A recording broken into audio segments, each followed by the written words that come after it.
हनुमानगढ़ ज़िले के अंदर जो सरकारी बिल्डिंग बनती है वह पीडब्ल्यूडी के थ्रू बनाने का प्रावधान दिया गया है।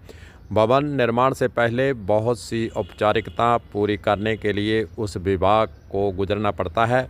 साथ ही उस भवन की मजबूती ठीक रहे, मटेरियल जो लग रहा है उसके अंदर कहीं कमी तो नहीं है, इसको लेकर कलेक्टर हनुमानगढ़ के द्वारा एक कमेटी बनाई गई थी जो कि 3 महीने में जो भवन निर्माणाधीन है उनकी जांच करेगी और रिपोर्ट सौंपेगी, ताकि जब भवन पीडब्ल्यूडी के द्वारा हैंडओवर विभाग को किया जाता है तो किसी प्रकार की कमी नहीं हो, जहाँ फिर विवाद की स्थिति नहीं बने। इसीलिए कलेक्टर के द्वारा जो कमेटी बनाई गई थी उसकी आज कलेक्टर के द्वारा अध्यक्षता में हुई है बैठक के अंदर विभागों से पूछा गया है कि निर्माणाधीन जो भवन हैं उनकी स्थिति और निरीक्षण के बारे में क्या रिपोर्ट है। कलेक्टर के द्वारा यह भी कहा गया है कि अगले एक सप्ताह के अंदर जो भी निरीक्षण बाकी है किए जाने हैं उसको किए जाने के बाद रिपोर्ट प्रेषित की जाए। चलिए सुनते हैं कि पीडब्ल्यूडी अधिकारियों का इस मौके पर इस बैठक को लेकर क्या कहना है, सुनिए। ये जो जिले में विभिन्न विभागों द्वारा जो सरकारी भवन बनाए जा रहे हैं उनके निरीक्षण के लिए पूर्व में जिला कलेक्टर महोदय द्वारा एक कमेटी गठित की गई थी कि प्रत्येक 3 माह में एक पीडब्ल्यूडी का एक्शन और संबंधित निर्माण एजेंसी और जिस डिपार्टमेंट की बिल्डिंग बन रही है उनके जो भी लोकल अथॉरिटी है, इंचार्ज हैं, वो तीनों मिलकर के 3 माह में एक बार भवन का इंस्पेक्शन करेंगे, ताकि बाद में हैंडओवर के समय कमियां नहीं रहें और ड्यूरिंग वर्क ही वो कमियां चिन्हित कर ली जाएं और उन्हें ठीक करा लिया जाए। आज इसी संबंध में एक बैठक थी जिसमें अभी तक की एक इंस्पेक्शन पे चर्चा हुई है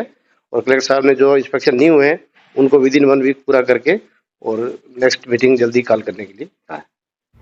हनुमानगढ़ जिला मुख्यालय हो चाहे उपखंड तहसील मुख्यालय हो, कई विभागों की जो पुरानी बिल्डिंगें हैं जो खंडर हो चुकी हैं उनको जो है हटाया नहीं गया है, उनको तोड़ा नहीं गया है। उसके कारण जो नशे को पीने के आदी हैं, आपराधिक प्रवृत्ति के लोग हैं, वहाँ उन बिल्डिंगों के अंदर छिपने के लिए उसका प्रयोग करते हुए नज़र आ रहे हैं। जिन विभागों की जो बिल्डिंगें हैं उनको तोड़कर साफ़ सफाई कर जो ईंटें जहाँ कुछ और अन्य सामग्री काम आ सकती है उसका प्रयोग करने के लिए आगे आना चाहिए।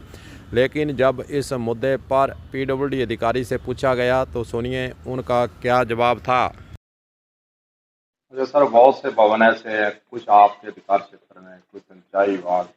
वो जर्जर हुए हैं, खड़े हैं, वहाँ पर नशे के जर्जर बिल्डिंग का इंस्पेक्शन का प्रोसीजर अलग है। ये तो जो निर्माणाधीन भवन है, नए भवन है, उनके लिए ये कलेक्टर साहब की तरफ से अभियान चलाया गया है। जो जर्जर भवन है उनका पूरा प्रोसेस है। जिस डिपार्टमेंट की बिल्डिंग है वो यदि उसको जर्जर समझ रहा है, अनसेफ समझ रहा है, तो पीडब्ल्यूडी से बतौर इंस्पेक्शन करा सकता है और उसके लिए यदि पीडब्ल्यूडी उसको अनसेफ डिक्लेयर करती है तो अग्रिम कार्रवाई उसको डिसमेंटल करना है या रिपेयर करना है, जैसी परिस्थिति है वो संबंधित विभाग को करनी होती है। तो इसमें जो संज्ञान लेना है वो संबंधित विभाग जिसकी बिल्डिंग है उनके द्वारा ही ली जाए। पीडब्ल्यूडी विभाग के अधिकारी अनिल अग्रवाल का यही कहना है कि पीडब्ल्यूडी विभाग का काम उस बिल्डिंग को चेक करना और वह बिल्डिंग बैठने लायक है या नहीं, इसके बारे में जांच रिपोर्ट करने के बाद यह काम किया जाता है। जो बिल्डिंग खंडर खड़ी हैं, जहाँ क्षतिग्रस्त हैं, उनको गिराने का काम, तोड़ने का काम संबंधित विभाग का ही होता है। अब देखते हैं कि आने वाले समय के अंदर ऐसी खंडहर जो बिल्डिंग खड़ी है, क्षतिग्रस्त है, कोई काम की नहीं है, जिनको खाली छोड़ा हुआ है, वहाँ पर आपराधिक गतिविधियाँ होने का अंदेशा रहता है, उसको तोड़ने के लिए कोई विभाग आगे आता है, जहाँ फिर इसी प्रकार चोरी और आपराधिक श्रेणी के लोगों को छिपने के लिए इस प्रकार सरलता से जगह देने का काम करता रहता है। कलम न्यूज़ के लिए गुरदेव सिंह सैनी की रिपोर्ट।